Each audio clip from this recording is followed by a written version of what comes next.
सभी का स्वागत करता हूँ इस सुबह के भक्ति के समय पे। और मैं आशा रखता हूँ कि आप सभी लोग सुरक्षित हैं और अच्छे हैं और प्रभु के प्रेम में और अनुग्रह में बढ़ रहे हैं प्रतिदिन। और धन्यवाद करता हूँ आप सभी का कि ये संदेश सुन रहे हैं आप लोग और वचन में बढ़ रहे हैं परमेश्वर के अनुग्रह में। तो धन्यवाद। इस सुबह हम मनन करेंगे यूहन्ना की किताब उसका 3 अध्याय और 16 पंक्ति। तो यहाँ पर इस तरह कहती है, क्योंकि परमेश्वर ने जगत से ऐसा प्रेम रखा कि उसने अपना एकलौता पुत्र दे दिया, ताकि जो कोई उस पर विश्वास करे वह नाश न हो परंतु अनंत जीवन पाए। तो बहुत अद्भुत और परमेश्वर का उपाय है मनुष्य जाति के लिए। और हम जानते हैं कि मनुष्य ने पाप किया और पाप की वजह से मृत्यु इस जगत में आई, और उस मृत्यु से छुड़ाने के लिए यीशु मसीह को इस जगत में आना पड़ा, क्योंकि पवित्र बलिदान यीशु मसीह वो क्रूस पे पवित्र बलिदान होकर चढ़ा। तो यहाँ पर और मैं एक पंक्ति पढ़ना चाहूँगा पुराने नियम से, निर्गमन की किताब उसका 14 अध्याय और यहाँ पर कहता है, जो 14 पंक्ति में कहता है, यहोवा आप ही तुम्हारे लिए लड़ेगा इसलिए तुम चुपचाप रहो। तो हम यहाँ पर 14वें अध्याय में जैसे हमने वचन पढ़ा कि यहोवा आप ही तुम्हारे लड़ेगा इसलिए तुम चुपचाप रहो। तो यहाँ पर परमेश्वर अपने लोगों को मूसा के द्वारा बात कर रहा है कि परमेश्वर यहोवा आप ही लड़ेगा, है ना। क्यों लड़ेगा? क्योंकि परमेश्वर अपने प्रजा के प्रति अपने लोगों से बहुत प्रेम करता है। और परमेश्वर ने मूसा को बुलाया 3 अध्याय में। परमेश्वर ने मूसा को इस्तेमाल किया मिस्र देश से अपनी प्रजा को निकालने के लिए। और हम जानते हैं कि जो मिस्र देश का जो चित्र है वो है संसार, है ना। और उस मिस्र देश से अपनी प्रजा को निकालने के लिए मूसा को इस्तेमाल किया। बहुत सारी समस्याएं दिक्कतें आई और बहुत सारा वहाँ पर फिरौन राजा ने बहुत सारी समस्याएं और बहुत सारे उसने इजराइल प्रजा को ना निकालने के लिए उसने क्या कर दिया, बहुत सारे परमेश्वर के विरोध में कार्य किया। लेकिन परमेश्वर सर्वशक्तिमान परमेश्वर है, सर्व सामर्थ्य परमेश्वर है, और परमेश्वर ने वहां से अपने मिस्र देश से अपने प्रजा को निकाला।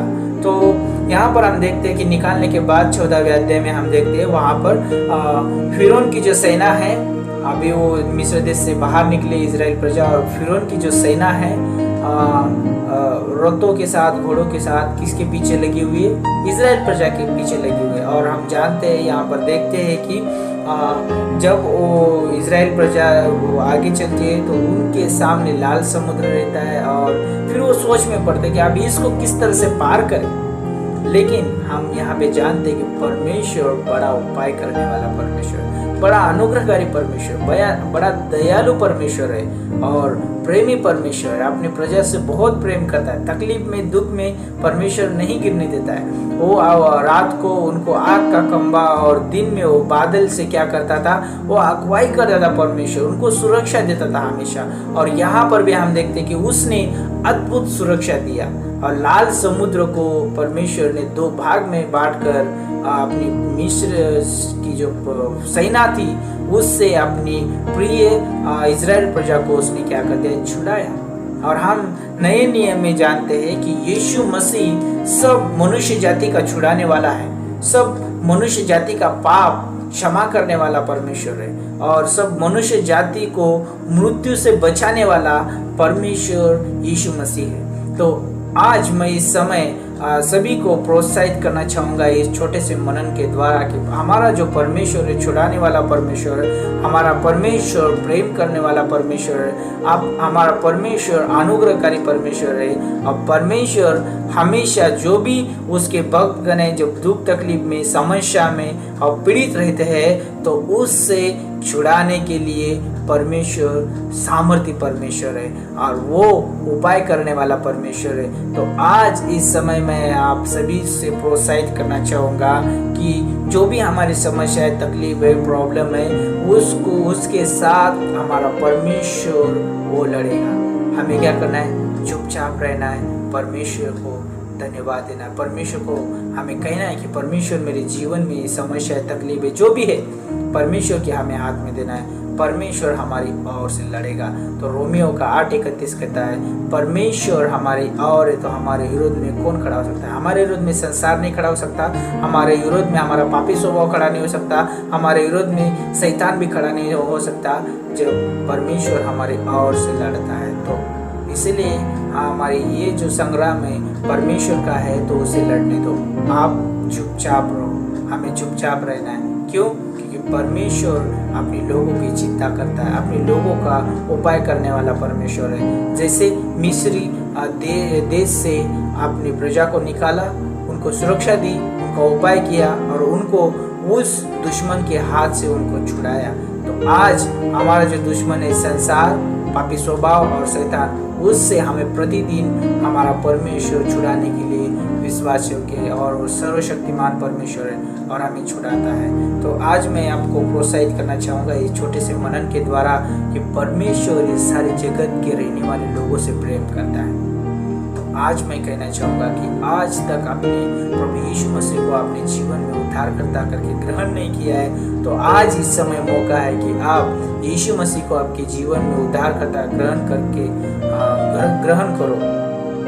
वो पापों से क्षमा करने वाला परमेश्वर है और हमेशा हमेशा के लिए उद्धार देने वाला परमेश्वर है और वो अनुग्रहकारी परमेश्वर है और वही एक मार्ग है स्वर्ग में जाने वाला। क्योंकि यीशु मसीह कहता है मार्ग और सत्य और जीवन मैं ही हूँ और बिना यीशु मसीह के द्वारा कोई स्वर्ग नहीं जा सकता है। अगर आप यीशु मसीह को अपना उद्धारकर्ता करके ग्रहण करते हैं तो आप हमेशा हमेशा के लिए स्वर्ग जाओगे जब इस धरती को छोड़ोगे तो।